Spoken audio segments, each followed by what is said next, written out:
Magandang araw po mga kalapatids. Para po sa unang episode ng Alaga Indo ngayong Season 7, dumayo po tayo ng Batangas para po bisitahin ang ating kalapatids from Lipa City. Wala pong iba kundi Sir Jojo Magpantay. Tara, samahan niyo po ako.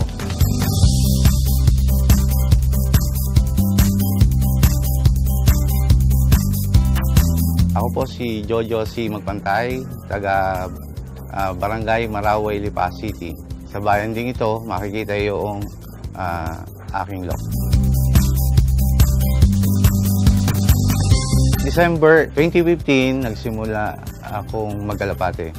Through segment ng Alagang Magaling na rin, kaya isang nainganyo ako o bumalik ulit yung enhancement ko para sa pag-aalaga ng kalapate. So, yung loft design naman, yung mga system, so through Alagang Magaling din. Ang nakita ko yung mga part na pwede kong i-adapt sa loft ko.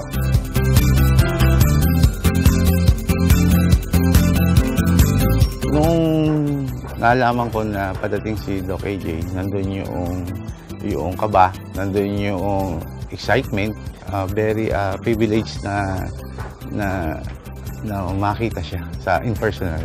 Pagdating dito, na-impress ka agad tayo kasi kita natin kung gaano kalaki yung loob. Tapos, nung pagpasok natin sa loob, mas nakakamangha. Kasi kumbaga, ito yung klase na loob na talagang pinag-isipan at pinagplanuhan.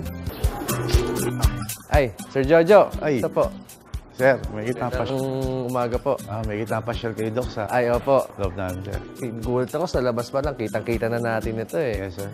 Yung flyer, tapos pagkita natin dito, meron pa pala tayong mga segments dito na loft natin. Yes, sir. So, bali, ito sir, anong mga part po ito? So, ito yung breeding section ko. Okay. And then, after magamit sa breeding, so dito muna sila recondition ulit. Okay. So, recondition ulit sila dito. Dito yung mga breeder. Oo, nagamit na. Yung mga inakay naman, nakaiwalay dito sila.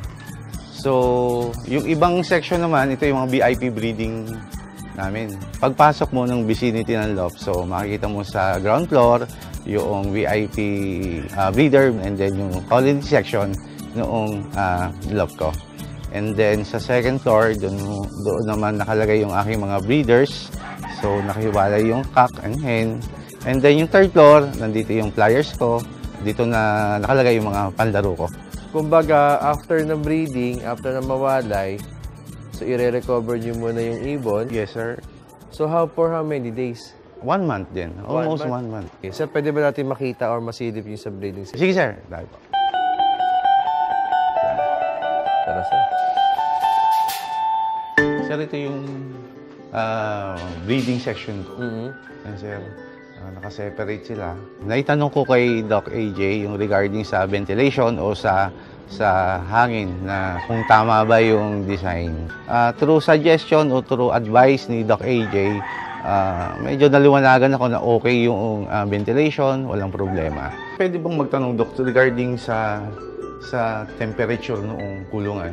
Sige. Ito yung temperature ba nito ay tama, mainit? Actually, itong klaseng environment na control natin, mas po yun advantageous sa mga breeders natin or during breeding kasi once exposed sila sa mga harsh environments, for example, na pabago-bago yung panahon or sobrang hangin, may tendency maapektuhan yung pag-itog nila. And mataas din yung chance na yung mga inakay natin, pag exposed din sila, maaari magkaroon ng problema. So, sir, ito panglamok to ba't tayo naglagay na ganito, sir, dito? Sir, unang-una, yung naging problem ko dati, yung bulutong. Bulutong? Okay. So, through research, isa sa pinagkukunan ng bulutong, lamok. Lamok, sir, lamok.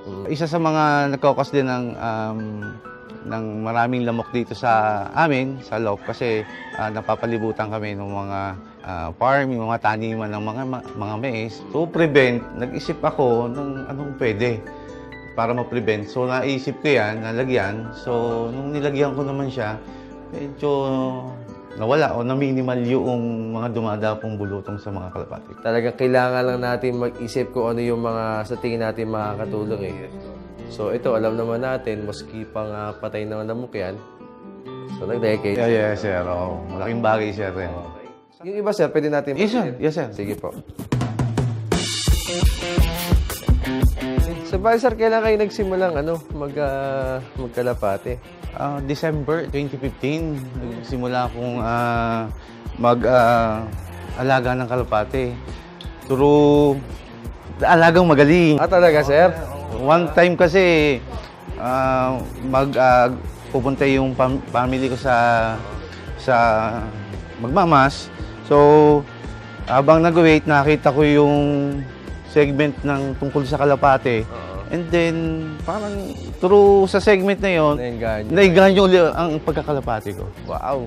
Sabi ko nga kay Doc AJ, 90% ng sistema ko dito, whether sa management, is natutunan ko through panonood ng Alagang Magaling. So, okay naman yung resulta ng mga nakukuha kong informasyon sa panonood ng Alagang Magaling. Ngayon sir, napansin ko, may mga rin tayo sa loob, may mga shower din. Kasi through panonood nga ng Alagang Magaling, and through nakakita ko yung mga segment nyo doon, nakakakuha ko ng idea kung ano pong pwedeng ilagay ko sa loob ko. So, nakita ko yan kay Sir Jaime Lim, yung kanyang sistema. So, ginaya ko naman din siya. And then, very helpful sa kalapate kasi mas lalo silang parang naglalaro pag nakalagay sa kanila. So, pag nakikita natin, para mga nag-e-enjoy sila. Nag-e-enjoy sila. So, mas mas natatanggal yung stress nila or mas re-relieve sila pagka ganun eh. So, yung design ng loft, sir, kahaling tulad to nung kay Sir Egay. Kay Sir Egay talaga. Egay yung medyo yung design, medyo ginagaya ko sa kanya. Oo. Actually, sir, dito ko nakakabilib sa design. Kumbaga, talagang ito yung loft na pinag-isipan talaga.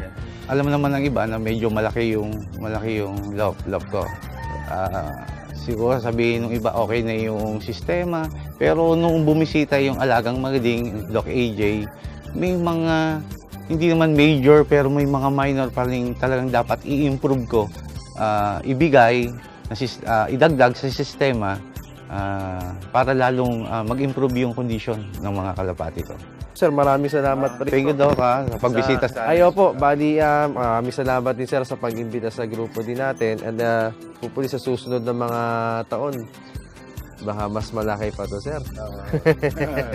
And maraming salamat, sir, sa paggamit ng mga products natin. And yun, sa bagong club natin dito sa Lipa, panigurado, magiging maganda rin yung takbo nito.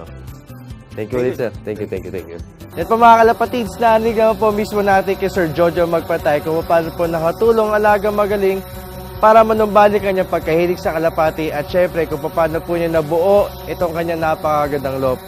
At ganoon din po kung paano nakatulong ang mga produkto ng Excellence Rock Dove sa kanyang mga kalapati. Muli, ako po si Doc AJ Ferre ng Excellence Rock Dove, your #1 pigeon specialist.